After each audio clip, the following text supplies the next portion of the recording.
ومن سيئات أعمالنا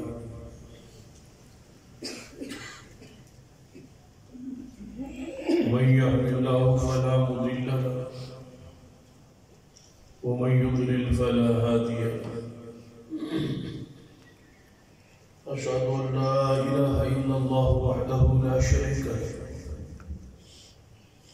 وأشهد أن محمدا عبده ورسوله أما بعد فإن خير الحديث كتاب الله وخير الهدي هدي محمد صلى الله عليه وسلم وشر الأمور محدثاتها وكل محدثة بدعة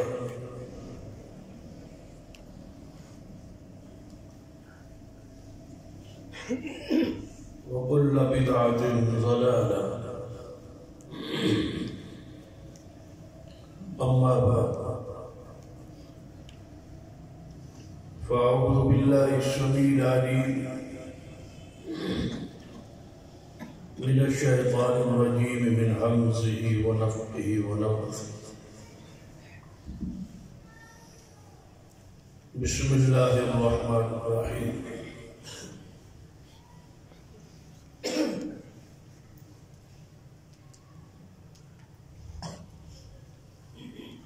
قل جاء الحق وزهق الباطل إن الباطل كان زهوقا رب اشرح لي صدري ويسر لي أمري واحلل عقدة من لساني يفقهوا قولي رب زدني علما سبحان ربك رب العزة عما يصفون وسلام على المرسلين والحمد لله رب العالمين. الصلاة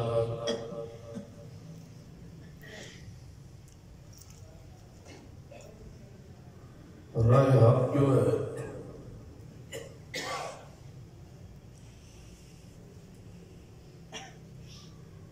وہ دن کی طرح روشن ہے.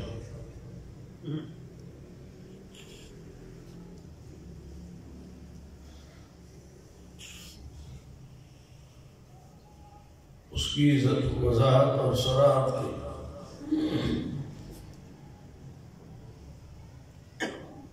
یہ رائے حق کی تعین کے لیے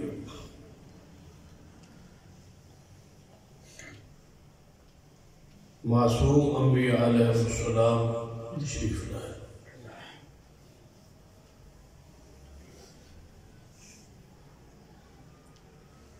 سارے انبیاء کو اللہ نے معصوم رکھا تاکہ انہی امت میں رائے حق کا تعین ہو.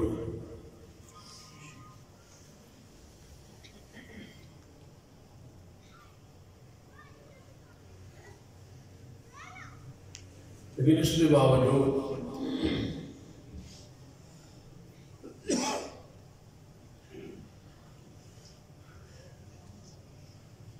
اکثریت ایسی ہے جن پر رائے حق پوشیدہ ہے.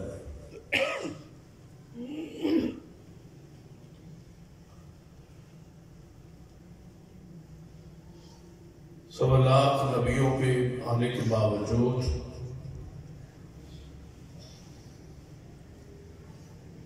کتابیں حاصل ہونے کے باوجود اور ساری آسمانی کتابوں کے اندر بصیرت بھرے دلائل کے باوجود عقلی اور نقلی دلائل بیان کے باوجود اکثریت پر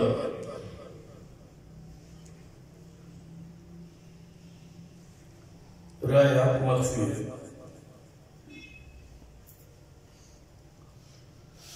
تھوڑا گروہ ہے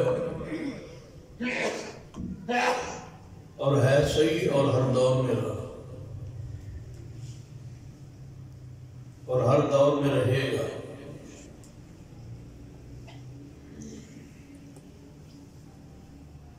جن کی اللہ مدد کرتا رہے اور حق راہ ان پر واضح کرتا رہے گا اور حق پر وہ قائم رہیں گے، ڈٹے رہیں گے.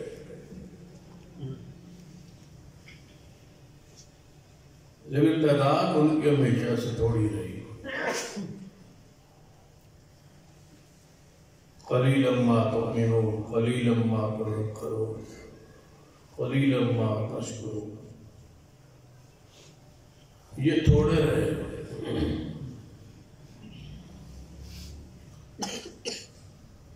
اکثریت پر راہ حق جو ہے وہ کشیدہ رہا، یا انہوں نے اس راہ کو، اس حق کو قبول نہیں.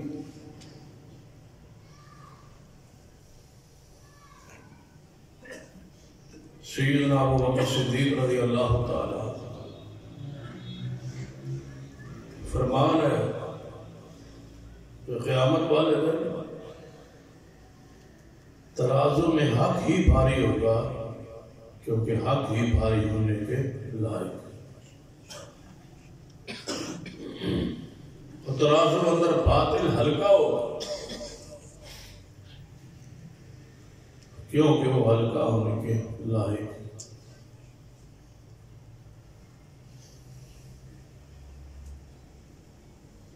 اکثریت لوگوں کا حق کیوں پوچھیے؟ نبی رحمت صلی اللہ علیہ وسلم کی صفت ہے قرآن میں لعلک باخع نفسک.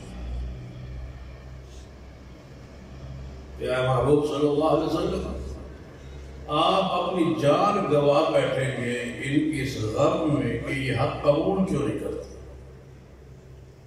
اتنا درد تھا، اتنی تکلیف تھی، اتنا احساس تھا قوم کا کہ یہ حق قبول کیوں نہیں.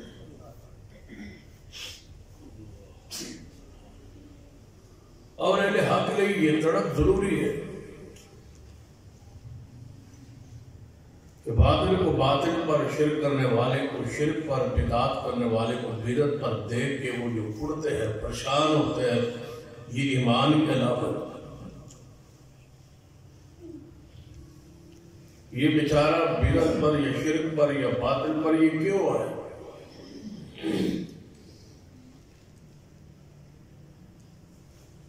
نبی رحمت صلی اللہ علیہ وسلم کو تو قرآن پاک میں کئی مرتبہ حوصلہ دیا کہ آپ صبر کیجیے ان کے کفر پر، ان کے مذاقوں پر، ان کے استہزاء کرنے پر آپ صبر کیجیے.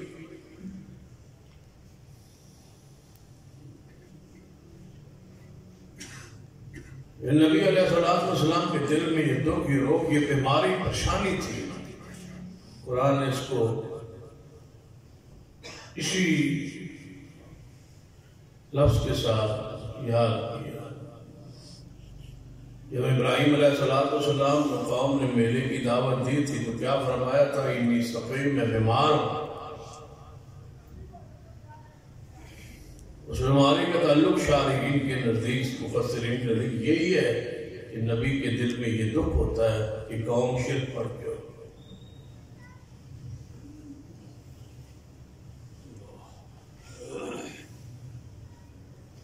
ہم بھی تڑپتے ہیں، وعظ ہوتے ہیں، خطبات ہوتے ہیں، دروس ہوتے ہیں، جلسے ہوتے ہیں، پروگرامز ہوتے ہیں، کتابیں موجود ہیں، دعوت کا سلسلہ موجود ہے. اس کے باوجود اکثریت حق پر نہیں، اس کو قبول نہیں کرتی.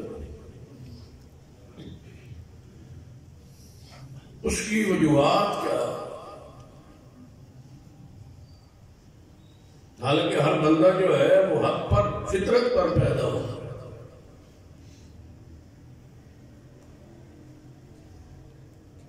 فطرت اللہ التي فطر الناس علیہا لا تبدیل لخلق اللہ.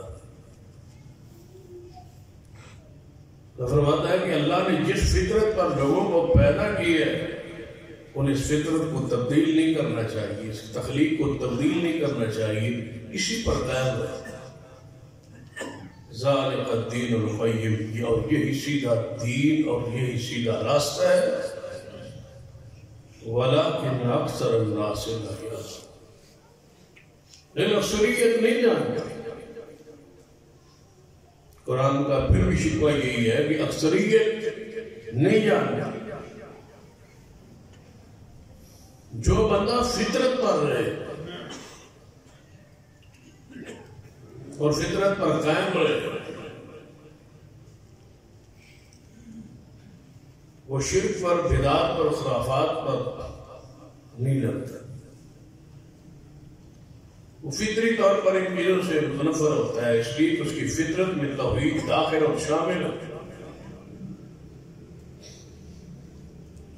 اللہ نے فطرت میں بنا دی ہے، آگے اس فطرت کے اندر دلائل کو داخل کرنا اور غور کرنا، توجہ کرنا، اس کا کام تھا۔ یہ خارجی چیز تھی قرآن اور حدیث، جس کو یہ لے نہیں سکتا۔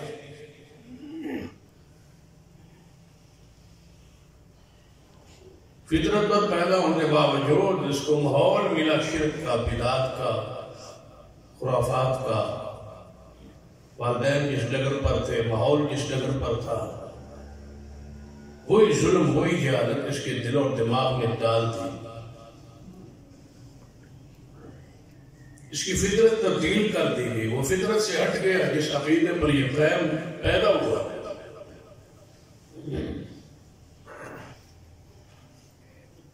چھوٹے سے چھوٹا بچہ ہو، اس میں ذرا شعور داخل ہو تو اس اللہ کے بارے میں سوال کریں تو وہ اپنی انگلی آسمان کی طرف اٹھا کے بتلائے گا کہ میں فطرت پر ہوں اور مجھے بنانے والا اوپر۔ یہ اس کی فطرت ہے جو بولتے ہیں۔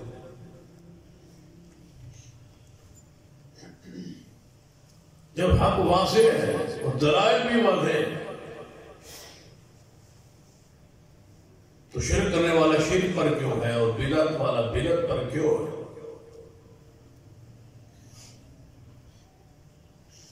اس کی بنیادی وجوہات جو قرآن اور حدیث میں موجود ہے، ان میں سے پہلی وجہ جس وجہ سے اکثریت لوگوں کی جہالت میں ہے، شرک میں ہے، بدعات میں ہے، خرافات میں ہے، اور ہم پریشان ہوتے ہیں۔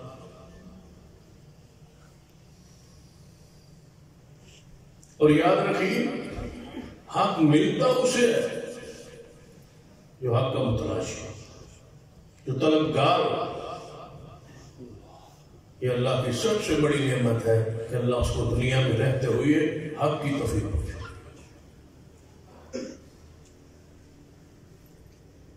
تڑپ کے بغیر یہ نہیں نصیب ہوتا۔ وَيَهْدِي إِلَيْهِ مَن يُنِيبُ، ہدایت اسے دی جاتی ہے جو اس کی طرف جھکتا ہے، غور کرتا ہے، کوشش کرتا ہے، توجہ کرتا ہے۔ وَوَجَدَ ضَلَالًا فَهَدَىٰ، اللہ نے اشارہ کیا ہے کہ محمد رسول اللہ صلی اللہ علیہ وسلم اپنی قوم کا، اپنے علاقے کا، لوگوں کا شرک دیکھ دیکھ کے، کفر اور جو کچھ تھا اس معاشرے میں دیکھ کے پریشان ہوتے تھے۔ اعلان نبوت سنا اور پھر تڑپتے تھے، یہ لوگ ان کا کیا بنے گا؟ اس حالت میں اگر انہیں موت آ گئی تو ان کا کیا بنے گا؟ کوئی ایسی رہنمائی نصیب ہوتی کہ میں اس قوم میں دلدل سے نکال دیتا تو آپ اس پریشانی کے عالم میں غارے حرا میں چلے جاتے، الگ تھلگ ہو، راشن لیتے، ستو لیتے، پانی لیتے اور وہاں چلے جاتے، اس قوم سے الگ تھلگ۔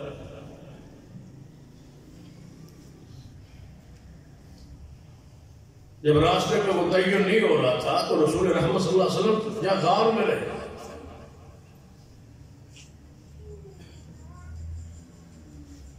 ہم تو ماحول کے ساتھ ڈھل جاتے ہیں، جیسا ماحول ہے، جیسا وقت ہے، جیسے حالات ہیں، اسے حالات سے کمپرومائز کرو، جیسے لوگ ہیں ویسے چلو۔ نبی علیہ السلام نے اس قوم کو اس حالت میں برداشت نہیں کیا، چھوڑ دیا۔ جا غار ہیرا میں سکون کیا، آرام کیا، اسی تڑپ، اسی چاہ، اسی خواہش میں میری پوری قوم گمراہ ہے، پتہ نہیں اس کا کیا ہوتا۔ قرآن نے اس کو کن الفاظ میں بیان کیا؟ وَوَجَدَ ضَالًّا فَهَدَىٰ۔ اس تڑپ، اس چاہت میں رب نے آپ کو پایا، پھر وہاں ہدایت کا نسخہ دے کے غار ہرا سے اتارا۔ فَهَدَىٰ، قرآن دیا، حدیث دی، وحی دی، نبوت بخشی، فرمایا جس تڑپ میں یہاں آئے ہو نا، اب ذرا نکلو اور اس قوم کو سنبھالو۔ یہ ہے حق اور یہ ہے اس کا تعین کر دیا، اب جائے۔ پھر وہ تفصیل ہے، فطری بات، رسول اللہ صلی اللہ علیہ وسلم کا خوف بھی ہے، فطری خوف ہے، پریشانی ہے، یہ کیا ہوا؟ پہلی وہی تھی، گھر گئے اور چادر اوڑھ کے لیٹ گئے، تو پھر وہی آئی تھی، یا ایھا المدثر قم فانذر وربک فکبر۔ اے چادر اوڑھنے والو، اس لیے تڑپتے تھے، اس لیے روتے تھے، اس لیے پریشان تھے، اب چادر اوڑھ کے سو گئے ہو، قم فانذر، اب اٹھیے اور اس قوم کو جہنم سے بچائیے۔ وَأَنذِرْ عَشِيرَتَكَ الْأَقْرَبِينَ، رشتہ داروں کو بلائیے اور اللہ کے عذاب سے ڈرائیے، اس قوم کو ڈرائیے، اٹھیے، اب اٹھنا ہے، آپ کا کام سونا نہیں ہے۔ جس کو اللہ حق دے دے اس پر ضروری ہے کہ حق ایک بندے تک پہنچائے۔ اللہ کی رحمت توفیق ہے کہ اللہ نے ہمیں حق بخشا، اور پھر اس حق کے کچھ تقاضے کہ جو بندے حق سے دور ہے ان تک حق لے کے جائیے اور پہنچائیے۔ ہم نے بھی اپنا دین، نماز، روزے، حج، زکوٰۃ تک محدود رکھا ہے، بس نماز اپنی پڑھو، قربان اپنا کرو، معاملات یہ جانے اور خطبات جانے اور وعظ جانے اور مولوی۔ صحابہ کرام کی زندگی کو پڑھی، یہاں تک صحابہ کرام کا ہندوستان تک آنا تاریخ سے ثابت ہے۔ کس لیے آئے؟ تجارت کے لیے نہیں۔ یہاں صحابہ کرام دعوت دین لے کے آئے۔ مکہ و مدینہ میں صحابہ کی قبریں تلاش کرے، سینکڑوں میں ملے، تھے لاکھوں میں، قبریں وہاں سینکڑوں میں، کچھ شہید ہوئے اور کچھ طبی موت وہاں فوت۔ دنیا میں پھیل گئے تھے، کس لیے؟ حق کے۔ قبریں افریقہ میں ہے، ترکی میں ہے، ہندوستان میں ہے، افغانستان میں ہے، قبریں صحابہ کی یہاں۔ یہ وہ تڑپ ہے جو اہل ایمان کے اندر ہونی چاہیے۔ پہلے خود تڑپیے کہ اللہ ہمیں ہدایت دے، ہمیں حق دے اور حق مل جائے، پھر قوم کے لیے تڑپیے کہ اللہ ان کو جہنم کی آگ سے بچائے، پھر ان تک حق پہنچانے کی کوشش اور فکر کیجیے۔ بات جو مقصود ہے کہ اکثریت پر حق مخفی کیوں ہے، پوشیدہ کیوں ہے؟ کیا وجوہات ہے کہ لوگ حق قبول نہیں کرتے؟ ان وجوہات میں سے پہلی وجہ جس کو محدثین نے تعین کیا ہے، یہ ہے وہ وجہ جس وجہ سے لوگ حق کو قبول نہیں کرتے، اس کی پہلی وجہ جہالت۔ جہالت ایک ایسی لعنت ہے جس وجہ سے بندہ حق کو قبول نہیں کرتا، حتیٰ کہ بعض دفعہ بندہ جہالت کے اس درجے پر آ جاتا ہے کہ وَإِذَا خَاطَبَهُمُ الْجَاهِلُونَ قَالُوا سَلَامًا، جب جہالت اس درجے پہ آ جائے کہ سننے کے لیے تیار نہ ہو اور بدخلقی کا مظاہرہ کرنے لگے، تو پھر یہ کیا حکم ہے؟ اس کو سلام کر کے گزر جاؤ، وہ ہدایت کے لائق اور قابل ہی نہیں۔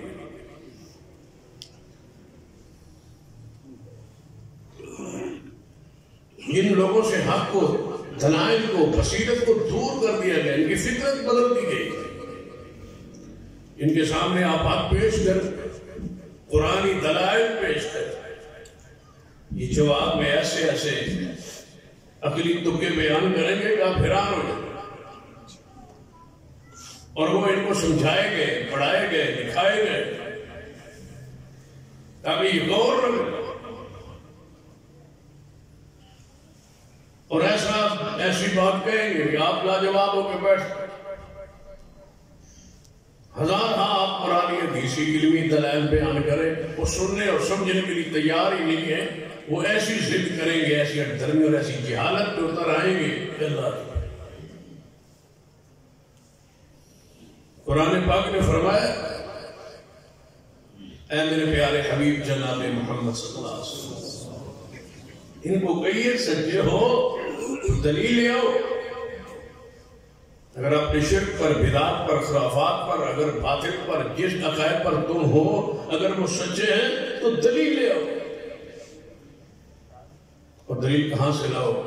فرمایا تورات تمہارے پاس ہے، زبور ہے، انجیل ہے، یہ میرے پاس قرآن ہے، اس میں سے کوئی دلیل لاؤ کہ ہم نے کسی نبی کو شرک کے لیے بھیجا تھا، نہ جو تم کر رہے ہو، کسی نبی پر ہم نے دلیل نازل کی تھی شرک،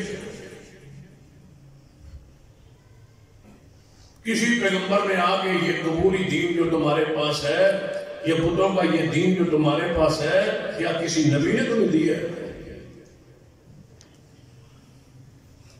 آخر تم ہمارے نبی محمد صلی اللہ علیہ وسلم کو نہیں مانتے تو موسیٰ علیہ السلام کو تو مانتے ہو نا، عیسیٰ علیہ السلام کو تو مانتے ہو نا، ابراہیم علیہ السلام کو تو سارے مانتے ہو نا، ان کی شریعت، ان کی کتابوں میں، ان کے صحائف میں کوئی دلیل ہے؟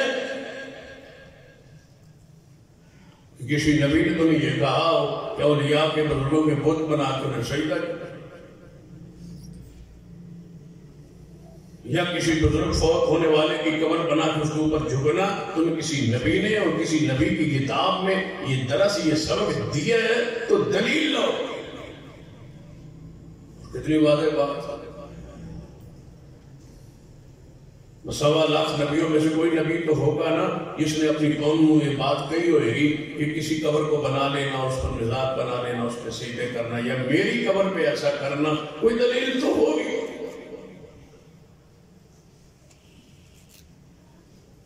آج تک اہل شرک کے پاس کوئی دلیل نہیں، زمانے گزر گئے، ہزاروں سال دنیا کو بنے ہو گئے، ایک آج تک دلیل نہیں ہے۔ کسی نے کہا ہو کہ نہیں پختہ قبر کی یہ دلیل ہے، اس پر مجاور بننے کی یہ دلیل ہے، اس پہ سجدہ کرنے کی یہ دلیل ہے، اس پر طواف کرنے کی یہ دلیل ہے، اس پہ اکٹھا ہونا، اجتماع کرنا، اس کرنے کی یہ دلیل ہے۔ کوئی یہ ہزاروں سال بیت گئے، دلیل ہی کوئی نہیں، اور بغیر دلیل کے جتھوں کے جت ہے شرک کر، اس کی وجہ کیا ہے؟ صرف جہالت ہے۔ قرآن قال اللہ بل اکثرهم لا يعلمون الحق فهم معرضون، ان کے پاس دلیل نہیں ہے۔ قرآن کہتا ہے دلیل لے آؤ، تورات سے، زبور سے، انجیل سے، قرآن سے کوئی دلیل لے آؤ۔ دلیل نہیں ہے تو پھر آخر میں کیا فرمایا؟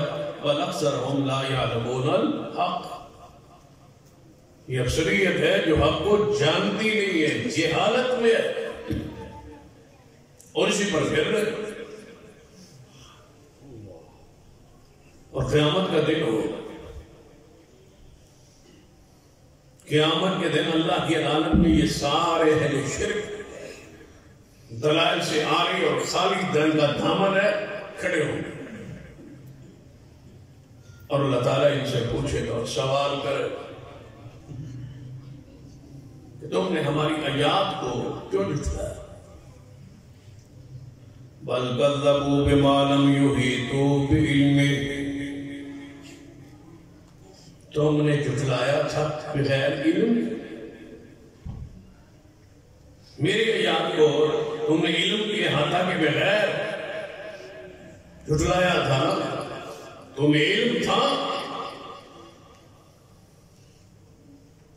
ان سے پوچھ لیں، یہی کہیں گے اس میں کیا آ رہا ہے؟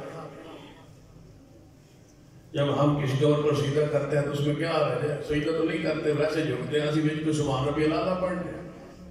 یہ دلیل ہے، صرف جھکتے ہی ہے نا، اس میں سبحان ربی الاعلیٰ نہیں پڑھتے۔ سبحان ربی الاعلیٰ پڑھے تو وہ ہوتا ہی ہے سجدہ، صرف جھکنے سے سجدہ تو نہیں ہوتا۔ دلائل پہ غور کر، بندہ کسی بڑے کو ملنا ہو تو پھر کوئی وسیلے کی ضرورت نہیں ہوتی،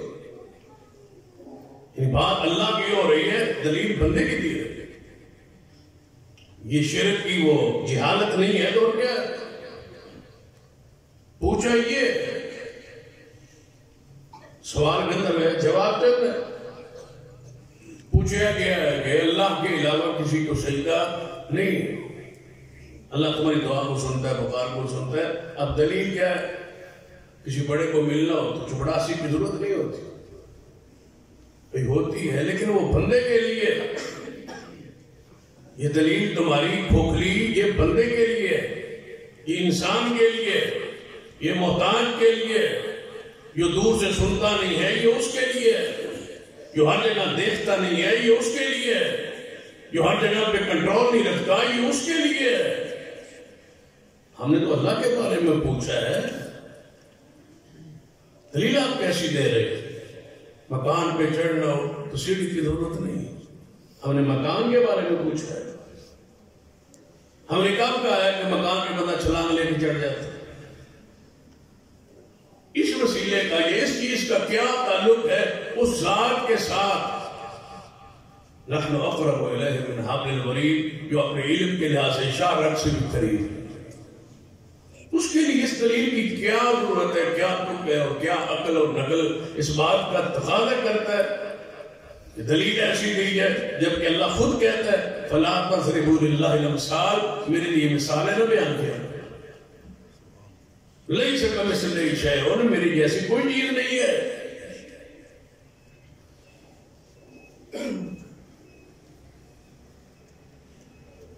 یعنی ایک دوسرے کا بات پہ اہل شرک نے کبھی غور ہی نہیں کیا۔ اس کی وجہ قرآن پاک نے بیان فرمائی کہ قیامت والے یہ کیا کہے، دنیا میں یہی کہتے ہیں۔ نبی علیہ السلام جب قرآن ان کے سامنے پڑھتے، دلائل دیتے، دلائل کے انبار لگاتے، تو دلائل کا جواب کیا دیتے؟ وَقَالُوا قُلُوبُنَا فِي أَكِنَّةٍ مِّمَّا تَدْعُونَا، اے محمد صلی اللہ علیہ وسلم، جس کی طرف تم ہمیں بلاتے ہو نا، اے گل سمجھ نہیں آئی، ہمارے دل پردے میں، ہمارے دلوں پہ پردہ ہے، ہم نہیں سمجھ سکتے آپ کی یہ دلائل۔ ان کے پر شرک ایسا پردہ چڑھ چکا ہے، سمجھا لو، نہیں سمجھے۔ اس کی وجہ صرف جہالت، پردہ ہے دل پر۔ ختم اللہ علی قلوبہم وعلی سمعہم وعلی ابصارہم، ان کے کانوں پر، ان کی آنکھوں پر، ان کے دلوں پر ایسا مہر لگ چکی ہے کہ ان کو سمجھ نہیں آتا۔ قرآن کہتا ہے دل ہیں سوچتے، آنکھیں ہیں دیکھتے نہیں، کان ہیں سنتے نہیں، یہ پردے میں اس کی طرف تسی سنو کو لاندے ہو نا، مما تدعونا الیہ وفی آذاننا وقر، ہمارے کانوں میں بھائی پردہ ہے، اسی تہاڈی گل سمجھ بھی نہیں سکتے، سارے دل بھی پردے دل جیسے اونجی بہرے تہاڈی گل سن رہی، اور اس پر کئی دلائل موجود ہے۔ مولوی کہتے ہیں کہ اگر بھابیوں کو مولوی بات کرتا بھی رہے تو اسی ایویں سمجھو کہ بہرے اسی سن دے، سانو سمجھ نہیں آتی ساڈے بالکل ایسا کرنے ضروری پائی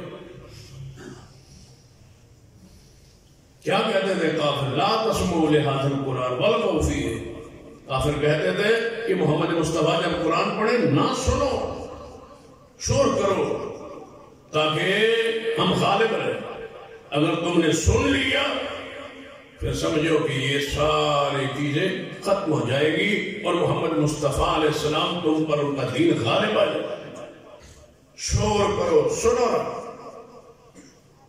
یہ وہ حربے ہیں جو پرانے ازمائے جا رہے وہ کہتے تھے نہ سنو اس قرآن پھر کہتے تھے محمد صلی اللہ علیہ وسلم اپنی آواز کو حویلی تک محدود رکھو تھوڑی بار آواز نہ یہ سارے حربے قرآن میں حدیث میں سیرت میں موجود ہے جو کفار کہتے تھے بل وجدنا علیہ آباءنا ساڈے پیو دادے غلط ہے اتنا سخت ہتھیار ہے جس کو بندہ چھڈ ہی نہیں سکتا بندہ سوچتا ہے یار جی انہاں دی گل منی ہے تے مطلب میرا ابا جڑا فوت ہو گیا اس عقیدے پر وہ تو گیا جہنم میں اعوذ باللہ میرا پیو جہنم یہ کیویں ہو سکتا ساڈا پیو غلط ہے ساڈا دادا غلط ہے پڑدادا غلط ہے اور تہاڈا تے پڑدادا شیخ الحدیث ہے اس علمی حیثیت کیا تھی جیسے تم ہو ویسے وہ تھا جیسے تم ان پڑھ ہو ویسے وہ ان پڑھ تھا جیسے تم جالوں میں پھنسے ہو ویسے وہ جالوں میں پھنسے ہوئے تھے بیچارے پھر انہوں نے اتنے مولوی جو ہمارے مسلک ہے وہ سارے غلط ہے وہ سارے پھر جہنم میں جائے وہ سارے باطل پر یہ ایسی چیزیں ایسے مغالطے ایسے وہاں اور یہ بات کہتے تھے کفار بھی قریش اے محمد صلی اللہ علیہ وسلم یہ اسی غلط ہے تو پھر آبا و اجداد دے بارے دسو ساڈا آبا و اجداد کدھر جا رہا اور نبی علیہ السلام فرماتے ہیں تہاڈا پیو دادا جدھر تساں جانا ادھر ہی جانا ایسے نہیں فرمایا آپ نے بھی بڑے پیارے انداز میں فرمایا وہ گزر چکے وہ فوت ہو چکے ان کے معاملات اللہ کے حوالے ہیں پہلے تسی تو اپنی بات کرو وہ ایک قوم تھی وہ ایک جماعت تھی وہ لوگ تھے وہ گزر گئے ان کے معاملات اللہ کے ساتھ ہیں اور یہ بھی وہ حکمت تھی جو اللہ نے محمد مصطفیٰ کو عطا کی نہیں ان کو چھوڑو وہ اللہ کے بندے تھے وہ دنیا سے چلے گئے ان کے معاملات اللہ کے ساتھ حالانکہ وہ کہلوانا چاہتے تھے کہ رسول اللہ فرمائیں اور ہم یہ پراپیگنڈا کریں کہ ہمارے آبا و اجداد کو بھی یہ نعوذ باللہ جہنمی کہتے ہیں نبی علیہ السلام نے اللہ نے ایسی حکمت بھرا جواب عطا فرما محبوب فرما دیجیے وہ ایک قوم تھی گزر گئی ان کے اعمال ان کے ساتھ تمہارے اعمال تمہارے ساتھ دلائل علم اس کے بغیر توحید کو سمجھنا مشکل اہل شرک کے دلوں پر پردے کانوں پر پردے آ چکے ان کو اتارنا ہماری شرعی ذمہ داری فریضہ ہے کہ ہم ان پتھروں کو توڑے پردوں کو کراس کر کے ان کے دل و دماغوں میں یہ بات ڈالیں کہ یہ دلائل ہے اور بصیرت ہے اور آپ جہالت پر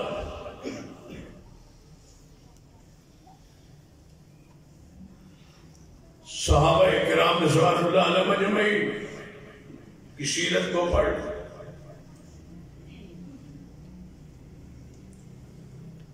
کہ انہوں نے کس طرح دلائل سے اپنی قوم کو اپنے علاقے کے اپنی قوم برادری کے لوگوں کو اس عقیدے کو سمجھایا لیکن ہمارے دلوں میں وہ جو جہالت جس کو ہم نے پڑھائی تو ہم نے ضرورت نہیں سمجھی کہ قیامت والے کو حساب کتاب بھی ہوگا پوچھا جائے گا کوئی عقیدے پر بحث بھی ہوگی اس پر جنت جہنم ہے اس لیے ہمیں چیزوں سے پردہ اور قوم کا ایک روز شرک پر بدعت پر خرافات پر غیر اللہ کی شور و پکار پر لگایا گیا اور اس بات کو اتنا حساس بنا دیا جاتا ہے کوئی بندہ ہمت کے بغیر اس کا رد بھی نہ کر سکتا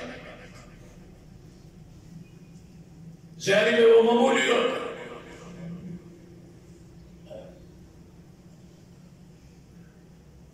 دیکھ لیجیے ایک عالم گزرے فیصل آباد چند بازار گھنٹہ گھر کے اندر ان کا مرکز مولوی سردار صاحب تھے، بریلی مکتبہ یا فکر کے تھے. انہوں نے اپنی جماعت میں اکٹھے کر کے یہ بات کہی کہ ہماری اور وابیوں کی مسجد میں کوئی فرق ہونا چاہیے، پتہ چل جائے کہ یہ کس کی مسجد ہے. اس فرق کے لیے دو چیزیں اس نے مشورہ دی. ایک مسجد میں لکھا جائے الصلاۃ والسلام علیک یا رسول اللہ، اور ایک اذان سے پہلے یہ الفاظ پڑھے تاکہ پتہ چلے کہ یہ مسجد گستاخوں کی نہیں ہے، وابیوں کی نہیں ہے اور ان کی نہیں ہے. مسجد ہماری ہے، مسلمانوں کی، صحیح العقیدہ لوگوں کی، اہل سنت. یہ اس کی علامت ہو. داخل ہو تو اندر لکھا ہو، اذان ہو تو یہ پہلے پڑھا جائے تاکہ یہ فرق ہو. یہ ایسا منظم انداز میں کام شروع ہوا کہ اس نے چند سالوں میں پورے ہندوستان میں اس بات کو رواج دے. رواج اتنا دیا کہ اس کو اذان کا حصہ سمجھیے. اذان کا حصہ ایسا سمجھا جو نہیں پڑھتا تھا اس کو درود کا منکر کہا. یہ درود مانتے نہیں، منکر ہے. حالانکہ مسئلہ تو اذان سے پہلے پیچھے بعد کا تھا. فرق تو صرف اتنا تھا کہ اذان کے پہلے پڑھنا یا اذان کے بعد. اذان کے بعد تو حدیث ہے، درود ابراہیمی پڑھنا ہے، ہر مسلمان پڑھتا. انہوں نے کہا اذان سے پہلے ہماری علامت نشانی. ایسا شروع ہوا کہ جو نہیں پڑھتا اس کو درود پاک کا منکر کہا گیا اور عوام نے مانا. عام مجلس میں بیٹھے تو لوگ آپ کو کہیں تسی درود نہیں پڑھتے. حالانکہ درود تو نماز میں ہمارے نزدیک فرض، جنازے میں فرض، نماز میں فرض، فرائض میں، سنت میں، نفل میں، وتر میں، تراویح میں کوئی ایسی نماز نہیں جس میں درود نہیں.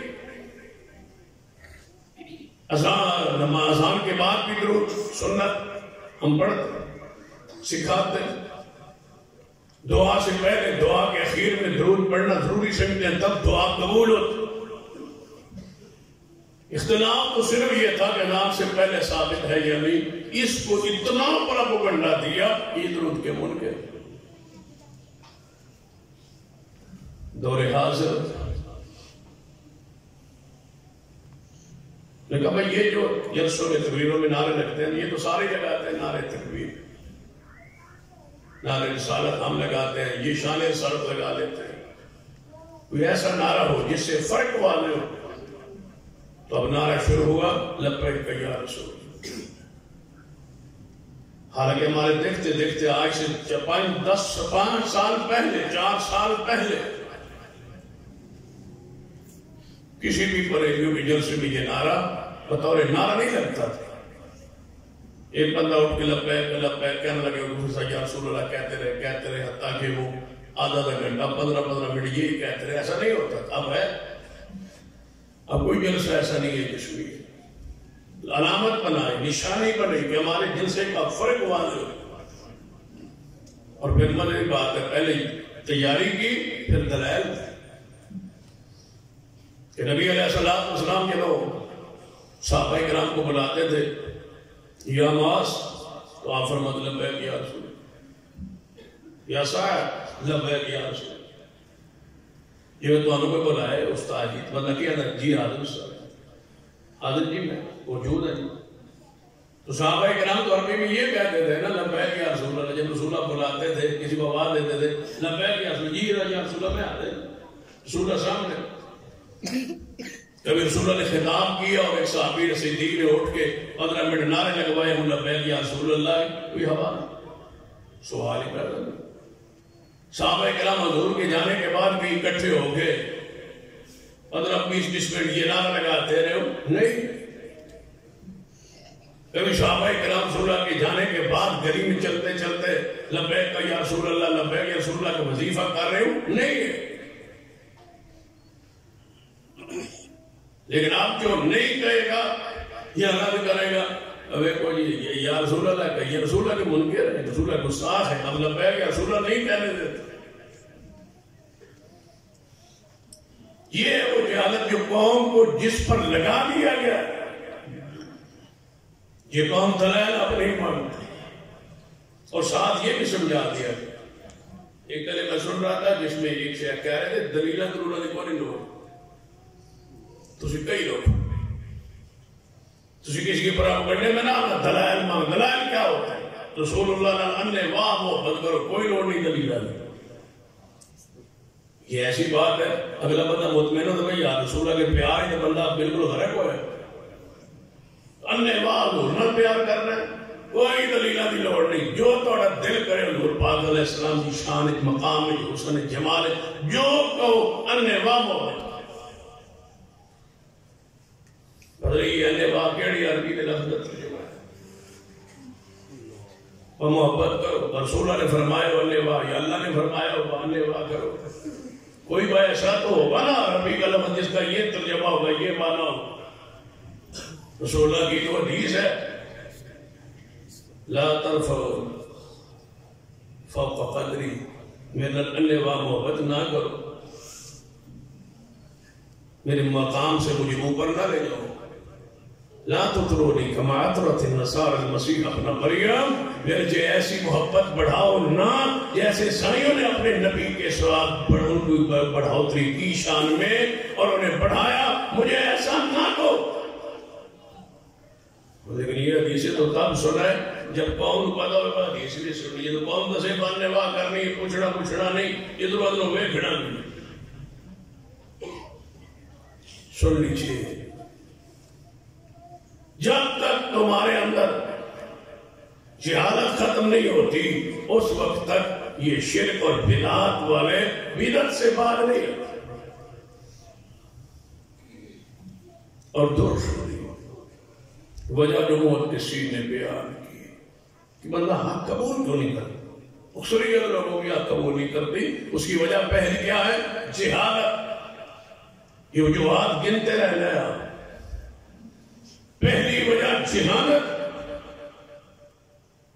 اور دوسری وجہ لوگوں دماغوں میں یہ بات ڈال دینا کہ حق مشکل ہے، اے مجتہد بندہ نہ ہوئے نا تو پھر مجتہد کی خوبیاں اس یعنی کہ چیز شرائط رکھی گئی ہے جڑیاں دنیا شاید کسی چیز نہ پوری ہو۔ جب تک اس استطاعت علمی پر بندہ نہ آئے نا حق سمجھ نہیں آتا۔ میں دیکھ رہا تھا اور بھی صاحب کہہ رہے تھے، پوچھا ان سے کسی بڑے پروگرام میں وہ بیان کر رہے تھے، تقلید کا مسئلہ ان سے وہ پوچھ رہے تھے، وہ کہتے تھے کہ عقیدے میں تقلید نہیں ہوتی، مسائل میں تقلید ہوتی ہے، کیونکہ ہر بندہ سمجھ نہیں سکتا مسائل، اس لیے عالم کی تقلید کی جاتی ہے، اور ہم امام ابو حنیفہ رحمۃ اللہ علیہ کی کرتے ہیں۔ ہمارا جو عالم بیٹھا تھا اس نے کہا بھائی عقیدہ مشکل ہے مسائل سے، یہ جب تسی تقلید نہیں نہ کرتے، کہتے ہو بابا تو عقیدے میں نہیں ہے اعمال میں ہے، جب عقیدے میں نہیں ہے تو عقیدہ تم کیسے سمجھو؟ کہتے ہیں جی عالم کو غیر مسائل سمجھ نہیں ہوتی اس وقت تقلید کرنے، تو عقیدہ کہاں سے سمجھ آتا ہے؟ عقیدے میں سارے پی ایچ ڈی ہوتے، عقیدہ سب کو سمجھ آ گیا، صرف مسائل سمجھ نہیں آئے، اس کے لیے تقلید ہے۔ پھر ہمارے عالم نے ان سے کہا کہ تقلید جڑی ہے نا مسائل میں تو کر دو جی، مسائل عالم نہیں کر دے، جو جاہل عوام ہے ان کے لیے ہے کہ وہ کرے، عالم نہیں کرتا ہمارا۔ انہوں نے کہا تھوڑے عالم کیڑا ہے جہاں مقلد نہیں، اس نے کہا فی الحال سارے امام ابو حنیفہ رحمۃ اللہ علیہ سے لے کر آج تک تقریباً 1300 سال ہونے والے ہیں، 13 صدیت کوئی جگہ ہے جہاں مقلد نہ ہو۔ 1300 سال ایک بندہ بھی نہیں جمیا جو مقلد نہ ہو، سارے امام حنیفہ رحمۃ اللہ علیہ کے مقلد، اور قیامت تک تقلید ہی جاری رہے گی۔ کیا معنی؟ امام صاحب کے بعد قیامت تک مجتہد کے پیدا ہونے پر پابندی، نہ کوئی پیدا ہوگا، جیڑا پیدا ہوئے گا اللہ کی رحمت سے اندھا ہی پیدا ہوگا، یعنی مقلد پیدا ہوگا۔ عجیب منطق ہے، نہ عقلی نہ نقلی۔ امام صاحب کے بعد پیدا کسی نے ہونا ہی نہیں ہے، سارے مقلدین پیدا ہوئے، عالم ہے وہ بھی مقلد، جاہل ہے وہ بھی مقلد۔ ان کے اندر وہ کوشش ہی ختم کر دی گئی ہے، حق کی تلاش ہی نہیں ہے۔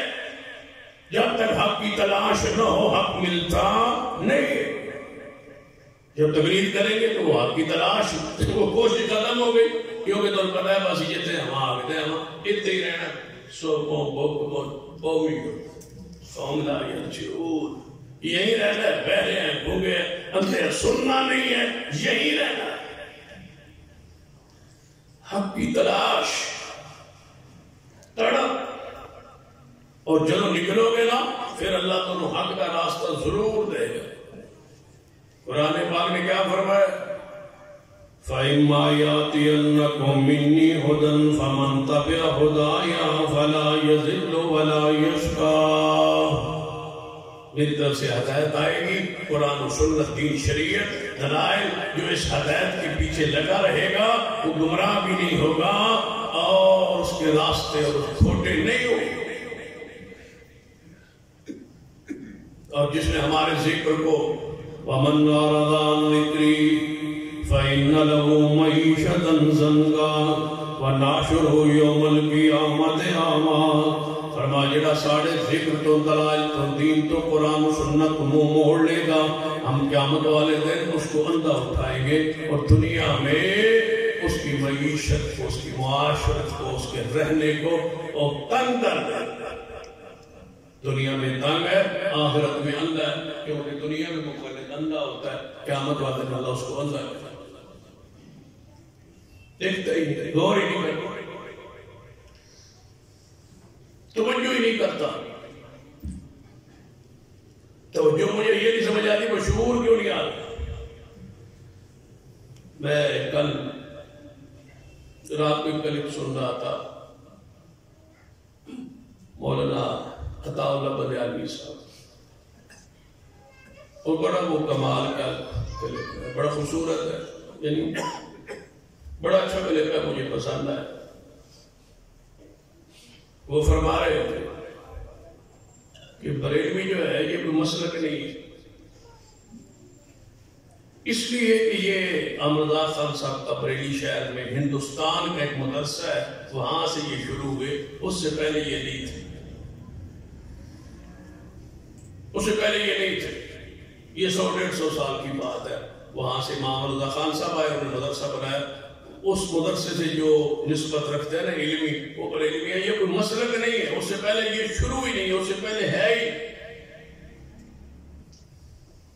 ساتھ فرماتے ہیں کہ دیوبند جو ہے یہ بھی ایک مدرسہ ہے اور یہ علمی ایک نسبت ہے، دیوبند کوئی مذہب نہیں ہے۔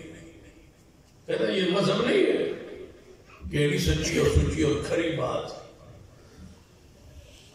پھر ساتھ پوچھتے ہیں کہ جب یہ 150 سال پہلے دیوبند کا مدرسہ نہیں تھا، بریلی کا مدرسہ نہیں تھا، تو رب کی زمین پہ نہ کوئی دیوبندی تھا نہ کوئی بریلی تھا۔ کہتے ہیں آپ بھی یہ افغانستان ہے، بنگلہ دیش میں، ہندوستان میں، ادھر ہے، ادھر دنیا میں جائیں تو نہ دیوبند ہے نہ بریلی، یہ کچھ بھی نہیں۔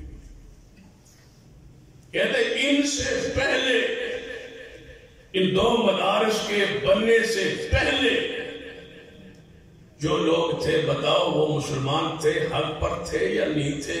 اگر وہ حق پر تھے تو وہی حق ہے نا جو ان سے بننے سے پہلے تھا، یا تو پھر ان کو کہو کہ وہ سارے باطل تھے۔ یہاں تک بات ان کی آگے میری ہے کہ تھوڑا سا اور پیچھے چلے جائے، جہاں تک آپ پہنچے اللہ آپ کو صحیح سمت ملے، اور ہم دعوت دیتے ہیں اس مسئلے کو، اس منہج کو۔ جب اس حد تک آپ پہنچے ہوئے، دل آپ کا یہ کہہ رہا ہے کہ یہ مذہب نہیں ہے، تو پھر آگے قبول کیجئے مسلک اہل حدیث اس وقت سے مسلک ہے جب سے رسول اللہ کی حدیث ہے، اس کو قبول کیجئے۔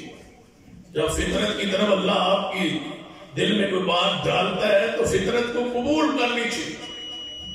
اگلی بات یہاں تک دونوں نے فرمایا کہ میں کہتا ہوں جب دیوبند نہیں تھا تو مذہب یہ مسلک دیوبند نہیں تھا، جب بریلوی کے اندر عالم نہیں تھا تو مسلک بریلوی نہیں تھا۔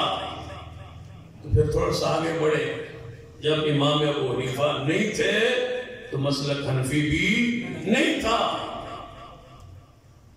جب شافعی نہیں تھے تو مسلک شافعی نہیں تھا، جب مالکی نہیں تھے تو مسلک مالکی نہیں تھا، جب احمد بن حنبل نہیں تھے مسلک حنبلی نہیں تھا، جب جعفر صادق نہیں تھے مسلک جعفری نہیں تھا۔ کب سے حدیث ہے؟ جب سے حدیث ہے اس وقت سے اہل حدیث ہے، اور قرآن بعد میں نازل ہوا، حدیث مصطفیٰ پہ پہلے نازل ہوئی۔ قرآن آیا اقرا، پیغمبر نے فرمایا ما انا بقارئ، یہ حدیث ہے پہلی، ما انا بقارئ، میں بے کا پڑھا ہوا نہیں ہوں، کیا پڑھوں؟ پھر جبریل نے دبایا، واپس گئے، پھر زبان پہ اقرا بسم ربک الذی جاری ہوا۔ حدیث پہلے نازل ہوئی، قرآن بعد میں نازل ہوا۔ حدیث نے تعارف کرایا قرآن کا، یہ قرآن ہے، یہ قرآن ہے۔ حدیث قرآن سے بھی نازل ہونے میں پہلے ہے، لہذا اہل حدیث اس دن سے ہے جب سے مصطفیٰ کی حدیث ہے۔ اس کو قبول کیجئے۔ الگیا باب اور بڑے لوگوں میں وعظ نصیحت کرے، ہم دعوت دیتے ہیں مسلک اہل حدیث کے قبول کرنے۔ تمام علماء جتنے بھی شبہات ہیں ہم سب کو مسلک اہل حدیث قبول کرنے کی دعوت دیتے ہیں کہ یہ وہ مسلک ہے، یہ وہ منہج ہے، یہ وہ دعوت ہے جو اللہ نے مصطفیٰ کے سینے پہ اتاری۔ اس کو قبول کیجئے، اور کبھی تنہائی میں بیٹھ کے دعا بھی کر لیجیے کہ اللہ جو حق ہے نا وہ ہمیں عطا کر۔ اور قرآن کا وعدہ ہے وَالَّذِينَ جَاهَدُوا فِينَا لَنَهْدِيَنَّهُمْ سُبُلَنَا، اللہ فرماتے ہیں جڑا ساڑھے راہ لپن دی کوشش کرے ہم اس کو ضرور راہ دے دیں۔ تلاش کریں، نکلو کہ صحیح۔ اور اس پر تو بے شمار حدیث، سلمان فارسی کو پڑھ، 20 واقعات میرے ذہن میں آ رہے، ایک واقعہ عرض کرتا۔ سیدنا سلمان فارسی رضی اللہ عنہ، حق کیسے نصیب ہوتا ہے، تلاش تڑپ، مجوسی ہے، مذہب کے مجوسی، فطرت ایسی تھی کہ ایک دن ضمیر بول اٹھا کہ یار یہ آگ کی پوجا یہ بھی کوئی مذہب ہے؟ میرے والدین، میرے قوم، میرے ماحول غلط ہے، آگ نہیں معبود ہو سکتا۔ کبھی کاش ہم بھی محاسبہ کریں، رات کو لیٹے اور سوچے کہ رسول اللہ نے فرمایا تھا 73 فرقے بن جائیں گے، میں کس فرقے میں ہوں، اس کے پاس کوئی دلیل، میں بھی کوئی بند فرقہ ہوں، قبر کی پوجا کرتا ہوں، بغیر رسول کی پیروی اور اتباع کرتا ہوں۔ کبھی محاسبہ کرے۔ ہم اللہ کی قسم جب بھی محاسبہ کرتے ہیں سوچتے ہیں کہ اللہ تیری رحمت ہے، اس نے عقیدہ توحید بخشا ہے اور پیغمبر کی سنت بخشی ہے۔ عملی کوتاہی سستی ہمیں ہو سکتی ہے، لیکن یا اللہ مسلک منہج عقیدہ نماز تو وہی بخشی ہے نا جو آپ نے آسمان سے نازل کی ہے، جو رسول اللہ نے دی ہے۔ مجوسی مذہب کہتے محاسبہ کیا اپنا، محاسبہ نفس، اپنا سوچنا، جب گھر پہ لیٹا نا تھوڑا جب محاسبہ کرنا۔ ایک اس کے بارے میں پڑھ رہا تھا، جب وہ لیٹتے تھے نا تو فرماتے تھے میں اللہ تبارک تعالیٰ ذات کے بارے میں تصور کرتا ہوں کہ میرا اللہ ہے، پھر میں اللہ تبارک و تعالیٰ کے بارے میں تصور رکھ کے نا پھر میں آگے سوچتا ہوں، اس کی جنت کو سوچتا ہوں، اس کی نعمتوں کو سوچتا ہوں، اس کے محلات کو سوچتا ہوں، جنت کی حوروں کے بارے میں تصور آتا ہے، ان کا حسن و جمال کو کتبے جو پڑھا ہے اس پہ سوچتا ہوں، جنت کی نعمتوں کو سارا سوچنے کے بعد پھر میں تصور میں ہی جہنم میں چلا جاتا ہوں، اس کی آگ کو، اس کی بچھو کو، کانٹوں کو، تھور درخت کو سوچتا ہوں۔ سوچنے کے بعد اپنے نفس کو کہتا ہوں، اے میرے نفس، دونوں چیزوں کو تو نے سوچ لی ہے، اب بتا تو کہاں جانا چاہتا ہے؟ کہاں جانا چاہتا ہے تو؟ ادھر یہ ہے اور ادھر یہ ہے، اور دن یقینی ہے اور آنے والا ہے۔ اب تیری مرضی، دکھ برداشت کر کے ادھر چلایا، تیری مرضی ایش عشرت کر کے جہنم میں چلا۔ میں تجھے یہ سمجھا رہا ہوں، اپنے نفس کا محاسبہ کہ میں کہاں کھڑا ہوں۔ اس دور میں جس نے اپنے آپ پر محاسبہ کیا، گناہوں سے بچنے کا واحد راستہ یہ ہے کہ روزانہ چرپائی پہ آگے دن کے گناہوں کو گنا کریں، کتنے گناہ میں نے کیے، اور ساتھ تہیہ کیا کریں کہ کل میں اتنے گناہ نہیں کروں گا۔ ایک دن آئے گا کہ سارا دن آپ گناہ نہیں کریں گا، جب رات محاسبہ ہوگا اور تہیہ ہو جائے کہ میں اتنے گناہ کر نہیں کروں۔ یہ مجوسی مذہب میں ہے، سیدنا سلمان رضی اللہ تعالیٰ اپنے آپ پہ سوچ رہے ہیں یہ مذہب ٹھیک نہیں ہو سکتا، یہ نہیں ٹھیک ہو سکتا، یہ غلط ہے۔ کبھی آپ نے سوچا ہے، آپ بھی سوچے نا کہ یہ قبر، یہ طواف، یہ چڑھاوے، یہ پختہ قبریں، یہ عرس میلے، مرد عورتوں کے اختلاط، یہ پیری مریدی، یہ کیا ہے؟ یہ رسول اللہ سے شروع ہوئی ہے، یہ ہمارے معاشرے میں ہے، کبھی غور کر لیا کرے۔ یہ آگ کی پوجا، یہ مذہب یا معبود ہو، آگ نہیں مانتا۔ چلتے چلتے نا تحقیق کرتے کرتے عیسائی ہو گئے۔ کون؟ سلمان فارسی عیسائی۔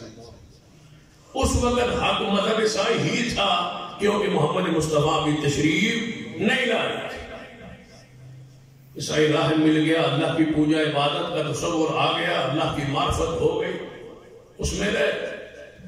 سیدنا سلمان رضی اللہ تعالیٰ عنہ فرماتے ہیں، میرے استاد جو عیسائی پادری تھے، وہ جب بیماری میں چلے گئے نا، اور بالکل ایسا لگا جیسے آج کل دن کے مہمان، تو میرے پاس بیٹھ گیا۔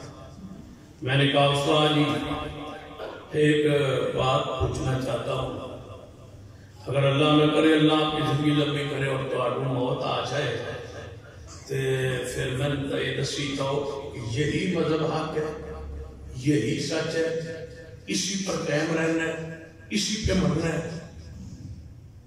راہب کہنے لگا، اے سلمان رضی اللہ تعالیٰ عنہ، میں تورات پڑھی، زبور پڑھی، انجیل پڑھی، ساری آسمانی کتاباں دا علم اللہ نے میں بخشیا ہے۔ میں لگتا ہے میری زندگی وفا نہیں کرے گی، میں دنیا تو جا رہا ہوں، لیکن ایک بات اپنی زندگی دے علم دا نچوڑ تنوں دس رہا، ایک نبی ضرور آئے گا، ایک نبی ضرور آئے گا۔ جو نبی تیری زندگی اندر آ جائے، اس نبی علیہ السلام دا کلمہ پڑھ کے اس دا مرید بن جانا، وہی حق ہوگا، وہی نبی ہوگا، وہی سچا پیارا رب کا محبوب ہوگا۔